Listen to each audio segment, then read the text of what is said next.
¿Qué tal? Buenos días, maestro y compañeros. Hoy les voy a platicar un poco sobre el artículo de la evaluación nutricional y resultados adversos en pacientes hospitalizados con tuberculosis.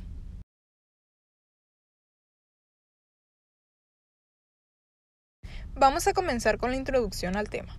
La tuberculosis, también conocida como TB, sigue siendo un problema mundial importante. La relación entre la tuberculosis y la malnutrición se ha debatido durante muchísimo tiempo, porque se cree que la malnutrición da lugar a una predisposición a desarrollar enfermedades clínicas y que la tuberculosis contribuye a la malnutrición. En pacientes que se someten a un tratamiento tuberculoso, la desnutrición puede no solo hacer avanzar la enfermedad, sino también causar una mayor tasa de mortalidad.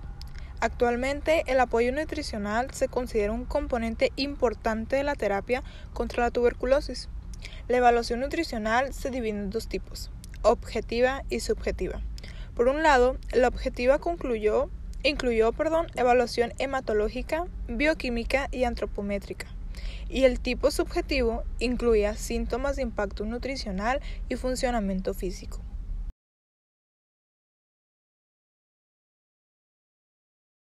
Un PG-SGA consiste en una puntuación total y una evaluación global. La puntuación total de un PG-SCA es una medida continua y es la suma de las puntuaciones de 7 preguntas sobre pérdida de peso, ingesta de alimentos, síntomas, actividades, enfermedades, demanda metabólica y un examen físico. Las categorías de evaluación global incluyen peso, ingesta de alimentos, impacto nutricional, síntomas, funcionamiento físico y un examen físico. Los pacientes se dividirán en 3 grupos. Los bien nutridos como PEG-A, los moderadamente nutridos o sospecha de desnutrición serán catalogados como PEG-B y los de la categoría severamente desnutridos estarán dentro de PEG-C. Un PG-SGA se utiliza especialmente para evaluar pacientes con cáncer y pacientes con otras enfermedades crónicas. Continuamos con los métodos. El diseño del estudio de pacientes, el Changyun Memorial Hospital en Chiayi, Taiwán, es un hospital universitario terciario de 1.200 camas. Se llevó a cabo un estudio retrospectivo entre el 1 de junio de 2010 y el 31 de diciembre de 2013. En pacientes adultos hospitalizados que dieron su consentimiento con cultivos positivos del complejo Mycobacterium tuberculosis o por sus siglas conocido también como MTB, de muestras obtenidas durante la admisión. Todos estos pacientes fueron tratados con un régimen terapéutico inicial de rifampicina, isoniazida y piracinamida, o también por sus siglas conocido como RIP, con o sin tratamiento con embutol. Se excluyeron pacientes seropositivos en estado crítico o ingresados inicialmente en la unidad de cuidados intensivos. Ahora vamos con la demografía, comorbilidad y síntomas constitucionales. Los datos sobre edad, sexo y condiciones comórbidas se obtuvieron de los registros médicos de los pacientes. Los pacientes mayores de 65 años se clasificaron como ancianos y los pacientes entre 18 y 64 años de edad se consideraron como no ancianos. Esas comorbilidades verificadas incluyeron la diabetes mellitus, enfermedad cardíaca pulmonar obstruida crónica, también conocida por sus siglas como EPOC, la enfermedad renal crónica en estado quinto, cirrosis hepática descompensada, malignidad de órganos sólidos o hematológica y enfermedad hematológica. Los síntomas constitucionales incluyeron la fiebre y la pérdida de peso corporal.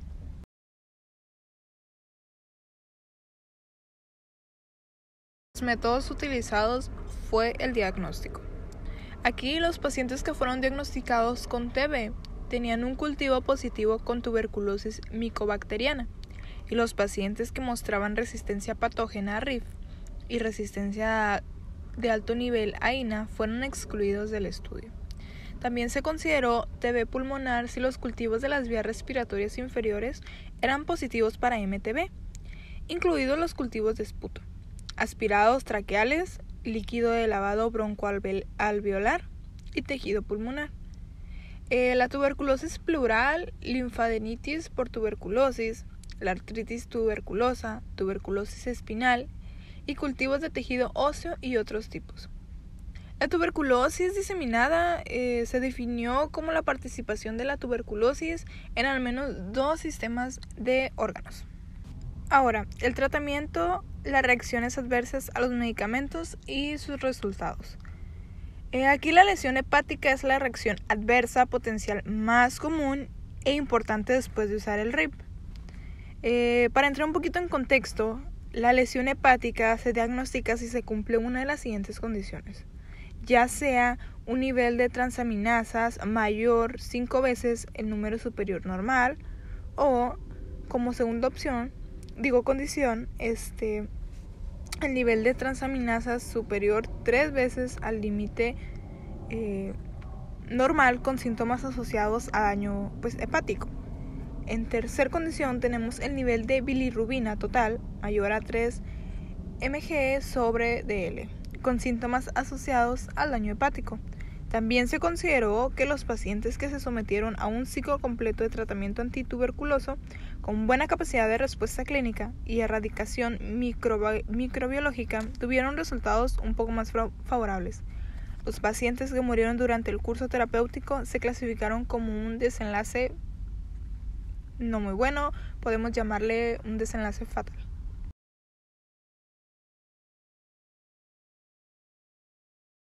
Ahora vamos con la evaluación global subjetiva generada por el paciente. Dietistas experimentados evaluaron el estado nutricional de los pacientes dentro de las 24 horas de su ingreso, utilizando tanto el PG-SGA como los parámetros antropométricos y bioquímicos. El PG-SGA consistió en un historial médico completado por los pacientes usando un formato de casilla de verificación y se realizaron exámenes físicos para evaluar la grasa, las reservas de músculos y los líquidos. Las respuestas proporcionadas por los pacientes fueron corroboradas inicialmente por el examinador, quien posteriormente proporcionó una calificación global de bien nutrido, como ya se había dicho, abreviado como PEG-A, o moderadamente nutrido, sospechoso de estar desnutrido dentro de la categoría de PEG-B, o severamente o gravemente desnutrido dentro de la categoría como PEG-C. Se asignaron puntuaciones numéricas, estas iban desde el 0 hasta el 35, para cada componente de la herramienta, incluido el peso, la ingesta de los alimentos, los síntomas del paciente, las actividades, las enfermedades, su demanda metabólica y su examen físico. Y posteriormente se sumaban estas puntuaciones.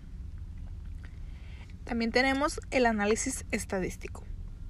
Las variables categóricas se analizaron mediante la prueba de X2 o la prueba exacta de Fisher, según correspondiera, y las variables continuas se analizaron mediante pruebas independientes.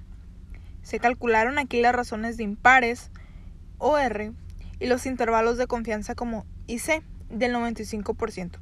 Las variables con valor de P menos 0.1 en el análisis univariado y las variables de interés se incluyeron en colas y la significación se estableció en P menos 0.05 en el análisis multivariado.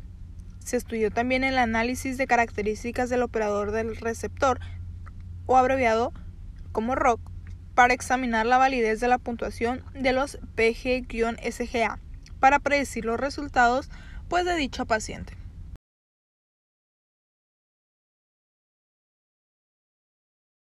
Ahora tenemos los resultados. Se inscribieron a 128 pacientes con TB en el estudio de la edad media eran 70.7 años, hombres de 94, esto con un equivalente de 73.4%.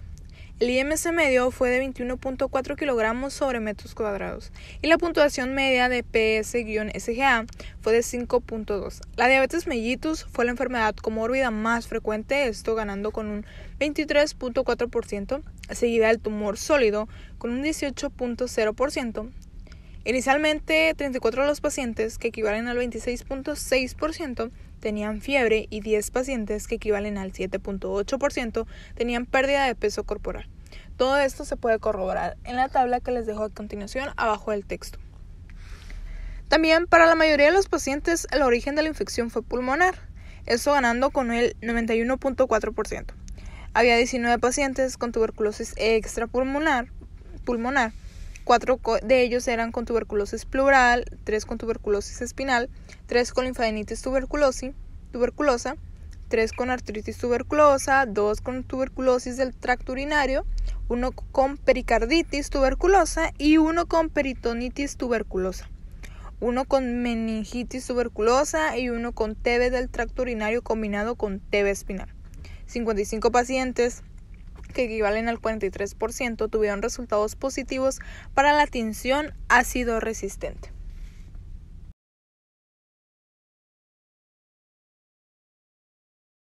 En comparación de pacientes bien nutridos y desnutridos, tenemos que 26 pacientes, que equivalen al 20.3%, sufrieron daño hepático durante el curso del tratamiento. El grupo desnutrido tuvo una mayor proporción de daño hepático durante la terapia, con un 28.6% frente al 12.3%, y desenlaces fatales con un 33.3% frente a 7.7%, en comparación con el grupo bien nutrido. Comparando el grupo con daño hepático negativo, el grupo con daño hepático positivo tuvo una mayor proporción de pacientes con enfermedad cardíaca y tenía puntuaciones de PG-SGA más altas.